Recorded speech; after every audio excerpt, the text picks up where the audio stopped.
पहला पाठ प्रेरित चरित अध्याय 1 पद संख्याएं 1 से 11।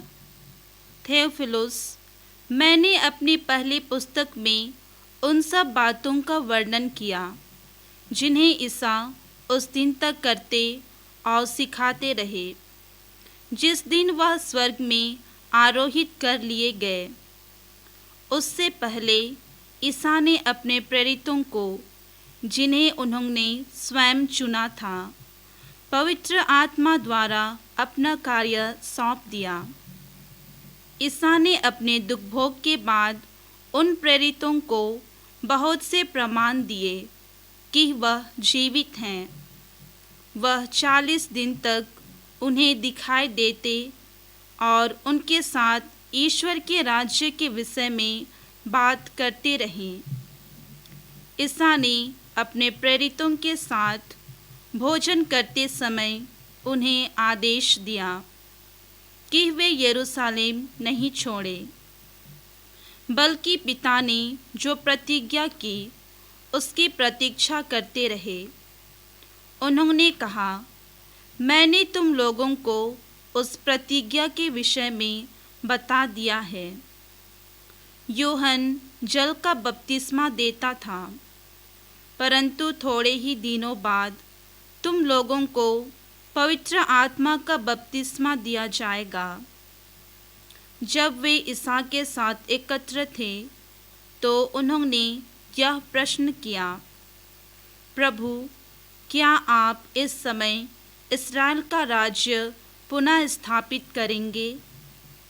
ईसा ने उत्तर दिया, पिता ने जो काल और मुहूर्त अपने नीचे अधिकार से निश्चित किए हैं, तुम लोगों को उन्हें जानने का अधिकार नहीं है, किंतु पवित्र आत्मा तुम लोगों पर उतरेगा और तुम्हें सामर्थ्य प्रदान करेगा और तुम लोग यरूशलेम, सारी यहूदिया और समारिया में तथा पृथ्वी के अंतिम छोर तक मेरे साक्षी होगे। इतना कहने के बाद ईसा उनके देखते देखते आरोहित कर लिए गए और एक बादल ने उन्हें शिष्यों की आंखों से ओझल कर दिया।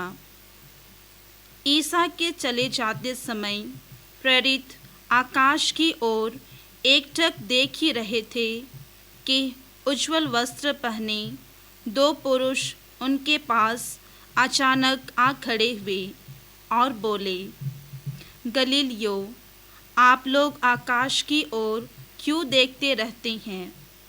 वही ईसा जो आप लोगों के बीच से स्वर्ग में आरोहित कर लिए गए हैं, उसी तरह लौटेंगे जिस तरह आप लोगों ने उन्हें जाते देखा है।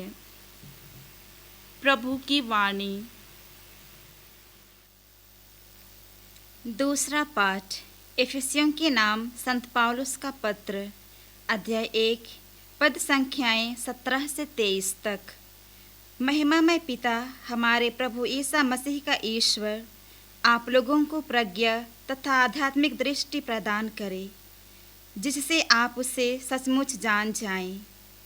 वह आप लोगों के मन की आँखों को ज्योति प्रदान करे, जिससे आप यह देख सकें कि उसके द्वारा बुलाए जाने के कारण आप लोगों की आशा कितनी महान है और संतों के साथ आप लोगों को जो विरासत मिली है वह कितनी वैभवपूर्ण तथा महिमामय है।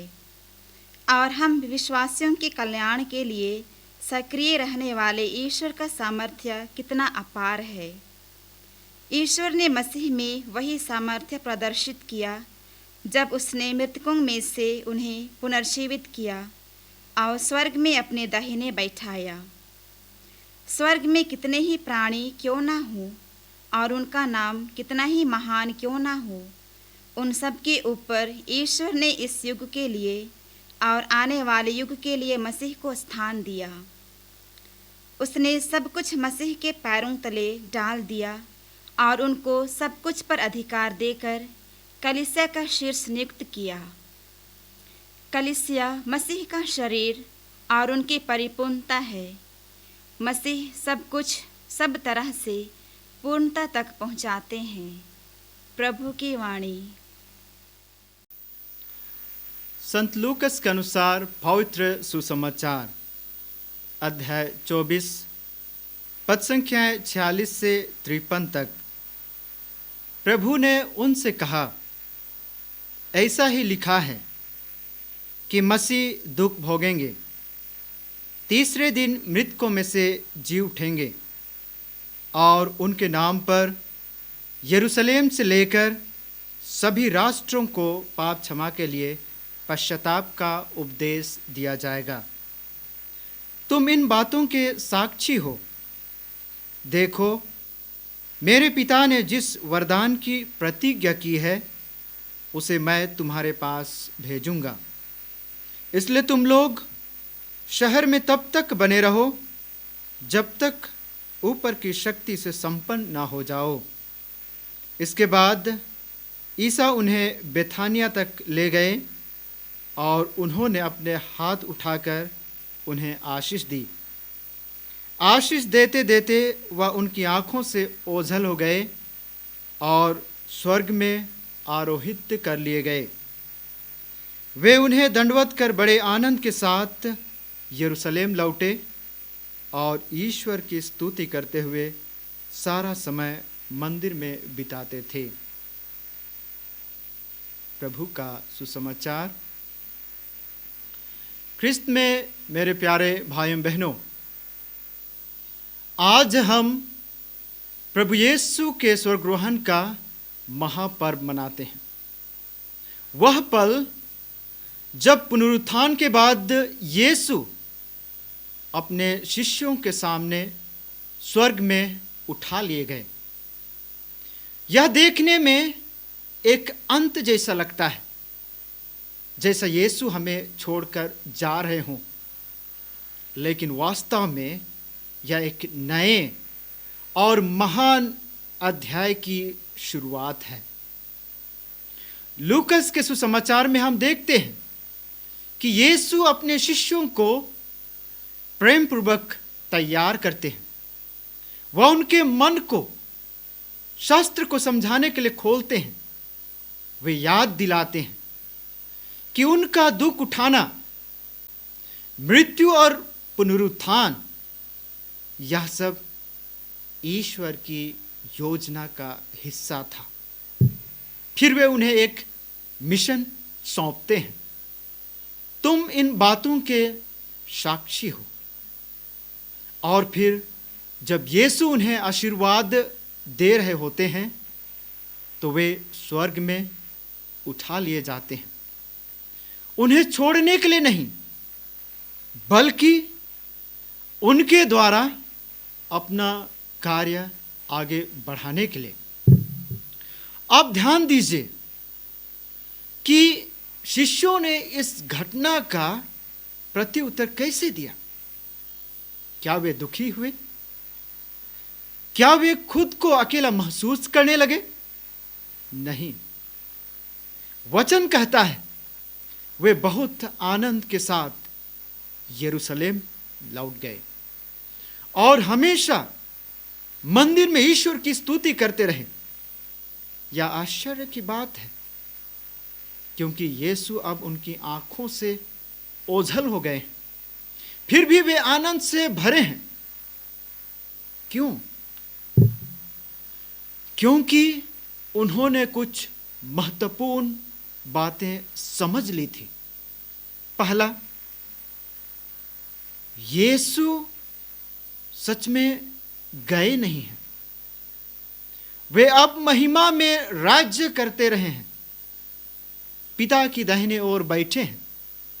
और दूसरा, यीशु ने पवित्र आत्मा का वादा किया है जो उन्हें शक्ति और मार्गदर्शन देगा। तीसरा, और यीशु ने उन्हें और हमें एक मिशन दिया है, पृथ्वी के छोर तक उनके साक्षी बनने का। स्वर्गरोहण का पर्व हमें तीन गहरी सच्चाई की याद दिलाता है। पहला, यीशु राजा है। वे हमसे दूर नहीं हैं। वे स्वर्ग से अपनी कलीसिया का नेतृत्व कर रहे हैं। वे हमें दिखाते हैं, हमारे लिए प्रार्थना करते हैं और हमें संघर्षों में हमारे साथ चलते हैं। वे इतिहास, राष्ट्रों और हमारे जीवन सब पर प्रभुता रखते हैं। दूसरा, हमारा मिशन अभी पूरा नहीं हुआ है। जैसे शिष्य बुलाए गए थे, वैसा ही हमें भी बुलाया गया है। यीशु के प्रेम, सत्य और दया को अपने परिवारों में, स्कूलों में, कार्यालयों में और समाज में बांटने के लिए। यह दुनिया अब भी आशा की भूखी है। आप और मैं सुसमाचार के जीवित साक्षी बनने के लिए बुलाए गए हैं। और तीसरा, हम अकेले नहीं हैं। यीशु ने पवित्र आत्मा भेजने का वादा किया था और उन्होंने वह वादा पूरा किया। पवित्र आत्मा हमें बोलने का साहस, प्रेम करने की शक्ति और सही निर्णय लेने की बुद्धि देता है।